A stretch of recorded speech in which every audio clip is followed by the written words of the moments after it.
Hello and welcome to the Trade Ideas Market Recap for Tuesday, September the 30th. My name is Barry Enerson. I'm the moderator of the trading room. This is the address to get into the room, and you can log in with your Facebook or your Twitter account.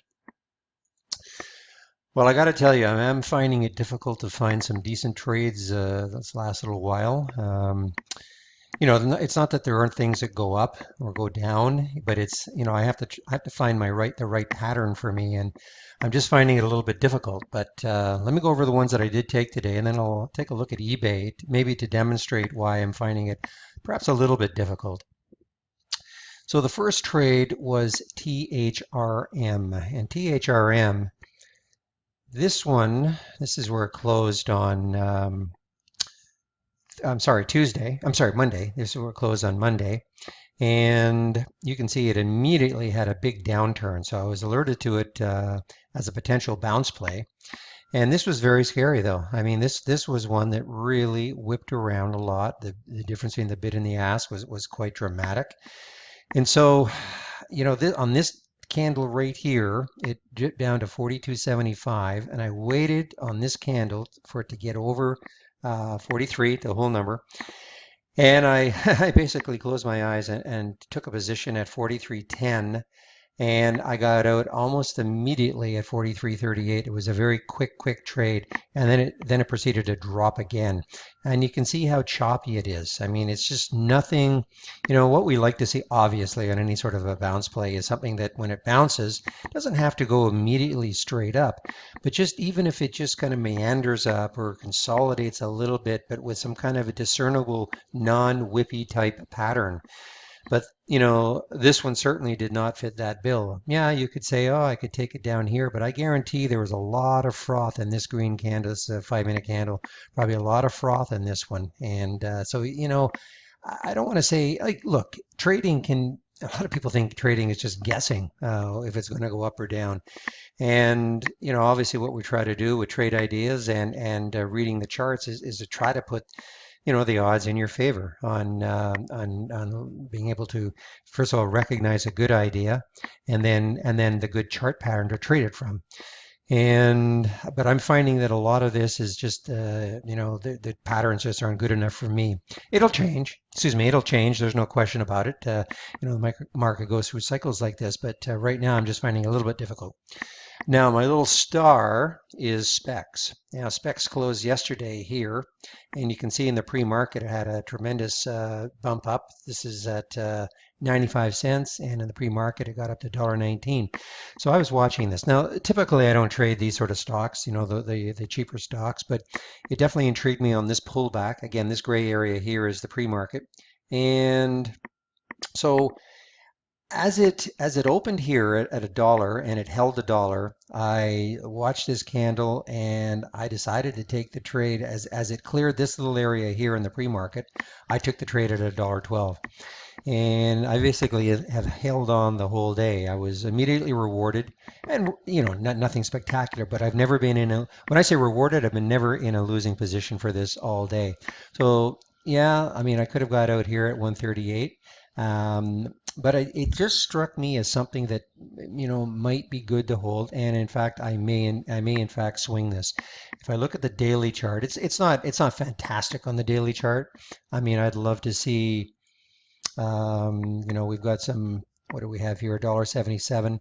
I mean it's still $1.43, so we still have 30 odd cents. But I mean, I would love to not see this. I'd love to see the next potential resistance up at $4 in this level. And that could happen. So I'm going to see. I told the room that if it could hold $1.35, I would probably swing this. So we'll see. The market still has another 50 minutes to go. So that was specs, still holding it. And then the last one was Pandora. And Pandora, again, came from the bounce play. But you can see, look how whippy this is. Look at these tails. I mean, this is not easy to trade. So, you get into a situation like this, and it can almost be a guess. And so I waited for this. I mean, one could say that very, very late. I mean, here is the bottom, and I waited to 2404. Well, I watched this froth here hit, let's see, 2403, hit 2401, and then down here went down to 2391. And I had said to the room, that I was looking for 2404. I was looking for a bid of 2403, which would hopefully be the ask at 2404 as long as the spread didn't widen. And I finally got that bid at 2403, and so I took the trade right here. Now it did, it did drop back down to 24, and it could have just collapsed. But, in this particular case, after the second or third time of cracking the whole number, it held, and I sold at 24.16. Now it came right back down. You see what I mean? I mean, this is not easy to hold on to. And now, granted, it went, I would have loved to, if all this didn't happen, of course, I would have loved to have held on up to this area. But, if you're day trading, you'll get whipped out of positions when you see these sort of things. And you're kidding yourself if, after the fact, you say, well, I just should have held and look what happened, because this could have just collapsed. There was a reason for it doing this. It could have resumed right here.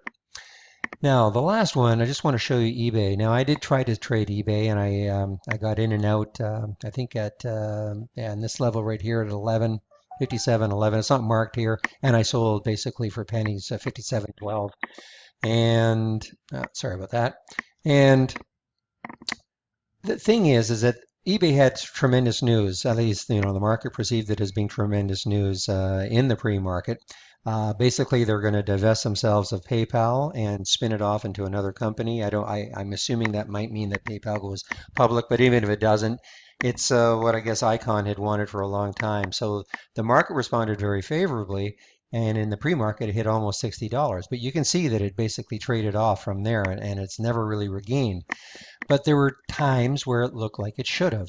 So right here, for instance, you see this green bar. This is a little bit of a pullback, and then you get the green bar, and another little pullback, and then you get this wonderful one right here, and on pretty good volume. Here's the volume bar for it. So pretty good volume.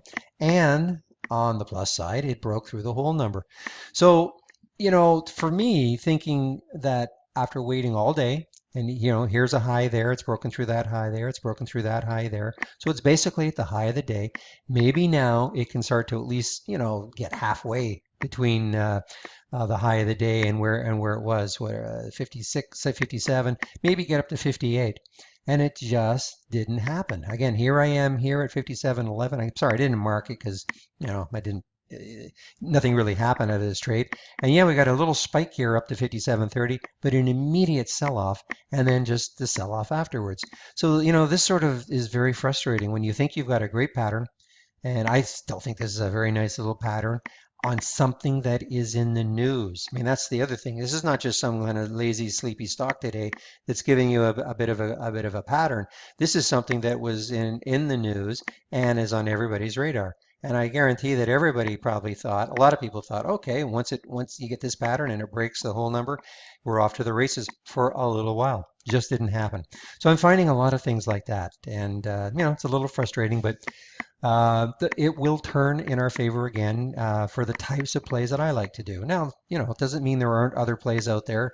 It's just that, I'm used to this sort of these patterns that, give you good bounce plays and perhaps some momentum plays, and they're just not the follow through that I'm used to. So that is it. So let's see what's happening with specs. Oh, I like it a lot. Let's see, it's at 145. That's a high right now is 148. Who knows? It might hit 150, and it'll be I got another 45 minutes left in the market.